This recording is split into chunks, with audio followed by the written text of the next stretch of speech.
Okay, so we've finally got the Golf out on a cold track day, hoping it'll dry up later. We've got the Michelin PS4s on at the moment. Made a few changes to the car since last time.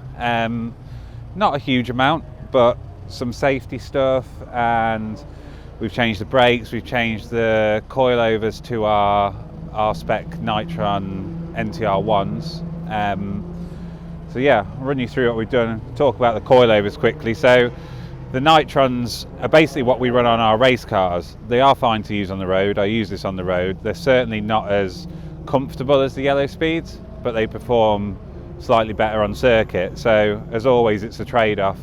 In the way these drive on track is extremely good, as you'd imagine. It's the same as what we've got on our race cars, but on the road it's a little less compliant.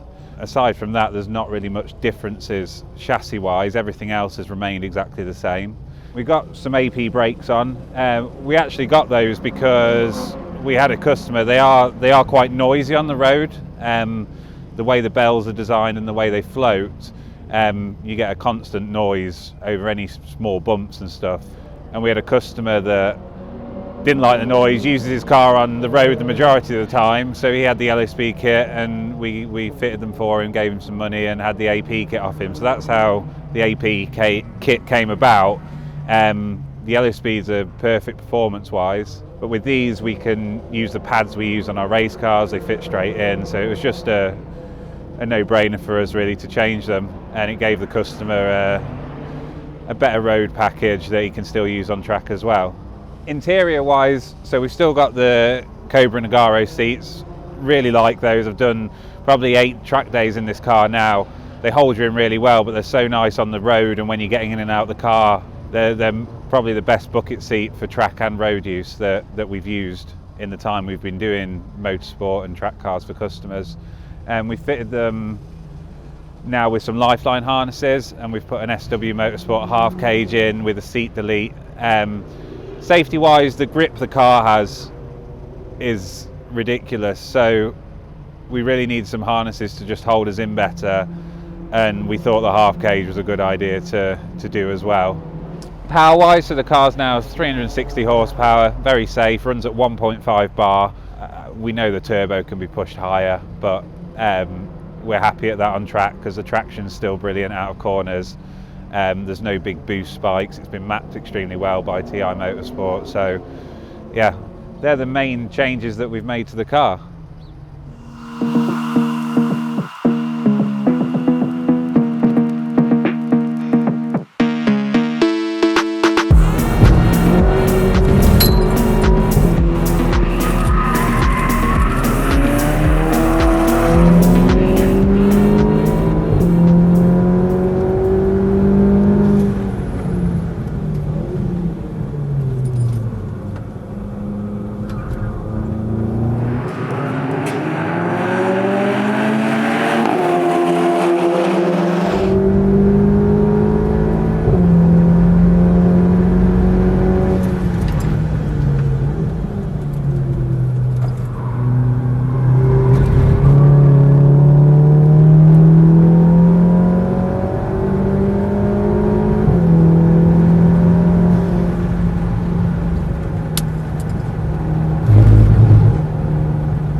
Fortunately, the ice has finally disappeared and we've managed to do 3 sessions in the dry now.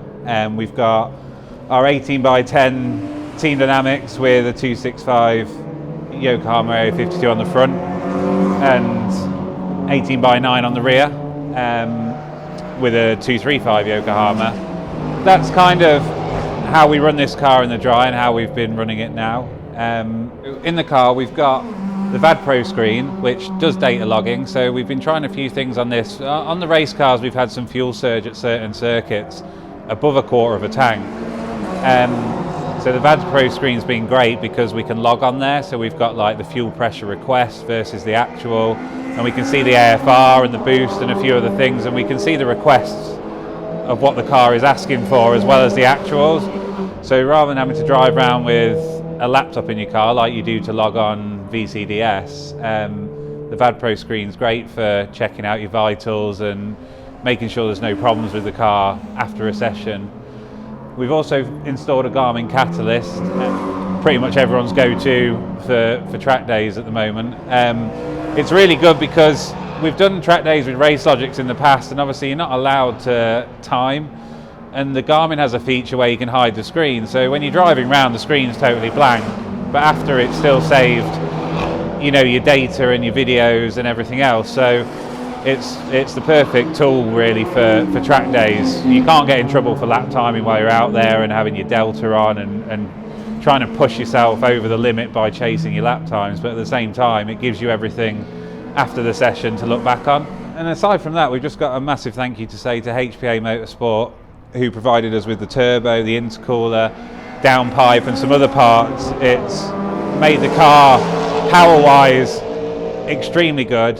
They do have a hand in the mapping as well, and yeah, their support has been great with this project that we've been doing. Nitron for providing us with a set of our coilovers specifically for this car, and then obviously Tegiwa and everyone else that's helped along the way. You know, we've put this together to show everyone what the cars are capable of, and in reality the car as it sits now is a perfect car to go and use on the road. It's a perfect car to go and do track days, and it's extremely capable in all environments. Future plans, we're going to do a few more bits. We've got our splitter kit that we're just making a little bit more road friendly, so we'll put that on the car. And aside from that, there's not a lot else we're going to change now. We may up the power and go with like a HPA 450 turbo because the traction is that good on the car at the power it's at now. We want to see what the limit of traction is, and to do that we probably want to put on a slightly larger turbo. So we may do that down the line, but for now this is it in its finished form, and we've really enjoyed doing the project with Tegiwa, and we'll see where we go from here.